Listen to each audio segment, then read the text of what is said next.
worst one is the harder you work, the luckier you get. That is not true. That is a lie designed to make you work hard. If it was true, every nurse in this country would be a millionaire. It is not true that working hard equals success. What equals success is taking risk.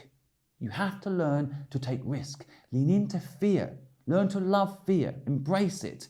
And then you can take more risk. And the more risk you take, the luckier you get. Learn to build culture into your businesses about the long term, and learn to hack luck.